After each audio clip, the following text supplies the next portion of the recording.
Hello everyone and welcome back to my channel. Today I'm going to be telling you about a few tips that I found out during the past 3 to 4 years during drawing class, and it is all about practicing. Tips to convince yourself to practice and to make practicing more fun for you. Because if you are an art student, you probably have struggled with this as well. Maybe you didn't, but most of us do, to be honest. Is you get to drawing class and you have to draw chairs, or you have to draw apples, or something like that, and you feel very, very much like just skipping class. I've been there. I skipped a few. I shouldn't, but I did. But yeah. Now, over the past few years, I found ways to make myself want to go to those classes, and what I've there are a few tips I want to share with you. Let's begin with the first one I used today. I really wanted to find something fairly simple in not really in shape, but like only one object. I didn't want to do a whole composition because how are you going to convince yourself to do something more complicated than you need to begin with? Like, if after doing this I felt like doing more, I could always add more things to the composition, but it's better to only do one than to do none. So I decided to only do one because I didn't feel like practicing at all. So choose a fairly simple composition if you are doing it by yourself. If doing it in class, just do whatever your teacher says because that's what you have to do. Then another thing I did was I used an object that brings fun memories. It is some sort of whistle that mimics birds chirping. So you add water inside of it, and depending on the amount of water, it will sound like different birds when you blow on it. So it's a very cool object by itself. And then I decided, since we have two at home, instead of using the plain one, I chose the yellow with green dots. So it is a little bit more fun looking and more childish, and that can make things a little bit more interesting. So there are two tips so far, I think.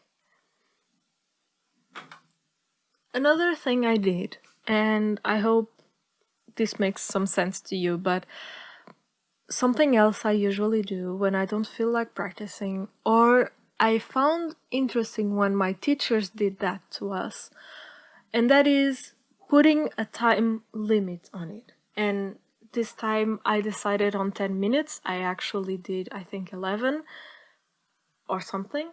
But if you do the still life drawing or boring drawing with a time limit, you know, like, it for once it becomes a challenge, like you need to finish it before the timer runs out, which I didn't do, although I should.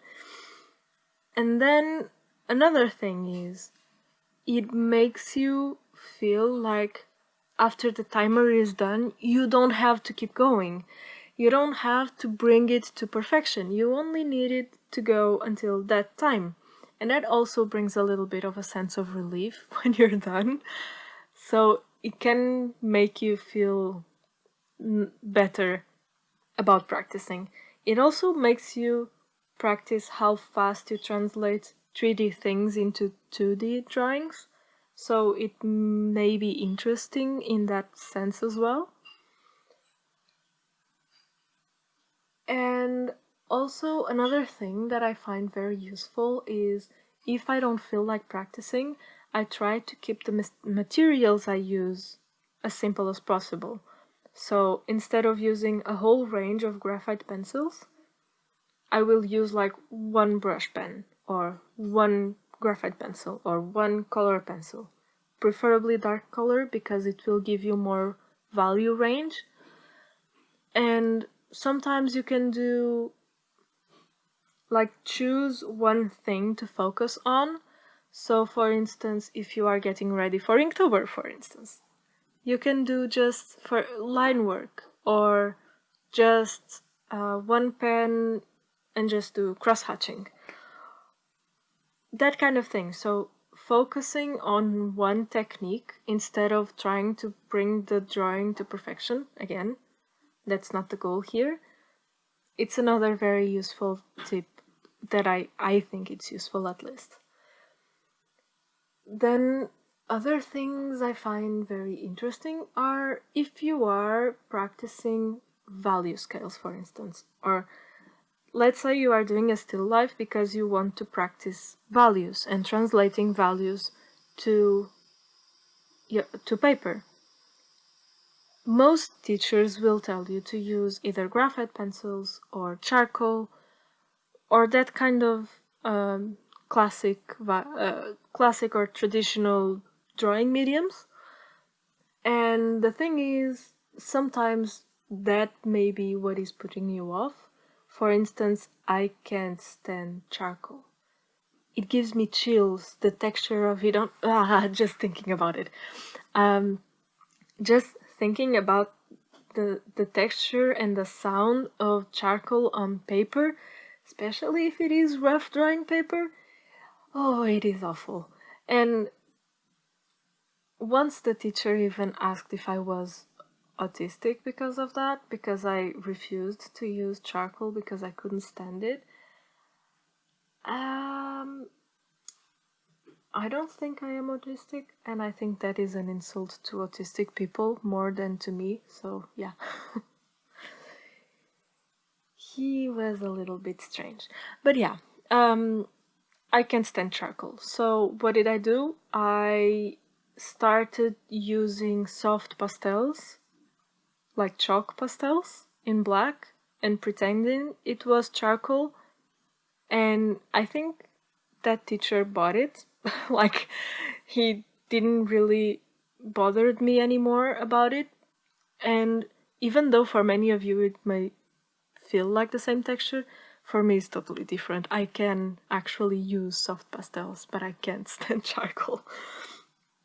But yeah, sometimes tiny tricks like that may help you, you know? And for me in class, switching charcoal for soft pastels helped me focus on what I was doing instead of feeling the chills of charcoal on paper. Another tip would be, if you are practicing on your own at home and you are using graphite because that's what you do at school, but you don't necessarily like graphite or you don't like how it smudges, why not using a colored pencil? I really enjoy drawing with colored pencils instead of graphite pencils. And if you use a very dark color, or even a black colored pencil, you can get so much value range from one pencil. And it's really interesting to me the way we always are told that you should do it with graphite because that's how you do it, that's how you study. But then, if it makes you not want to do it, then why use graphite? You know? Correct me if I'm wrong, but if it will make me practice more, I will use colored pencils instead of graphite pencils. The last tip for today will be to choose a size where you are comfortable. And what I mean by this is, many times in art school you are told to draw a still life fairly quickly in A2, in an A2 piece of paper. And A2 is 42 centimeters by 60. Is it possible? I think that's the size. I'm not sure. But that sometimes can be very intimidating and very stressful, and if you are practicing at home, it can be very intimidating. So what I would say is to, if you are very intimidated by big pieces of paper, maybe if you are okay with doing a few practice drawings in fairly quick succession, like in the same day, you could do like a a still life drawing in a A5 piece of paper, then you go into an A4 and then an A3, and then maybe on the next day you feel more confident in tackling the big A2 piece of paper. And obviously it's very important to learn how to scale up and draw big, because it lets you be more expressive and use more of your arm to draw. But sometimes that can make you not even start. So I would say start small and then scale up, because there's no need to rush.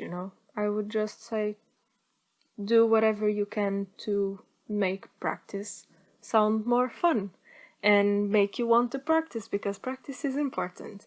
Even though last week was a guilty pleasure drawing, practice is important, and that's something I really need to do more of. So these tips are as valid for you as they are for me, or for anyone. I really need to put this into practice. So yeah, I hope this helped you somehow. I hope you enjoyed this video, and if you did, please don't forget to like and subscribe. So yeah, stay safe and see you next week. Bye!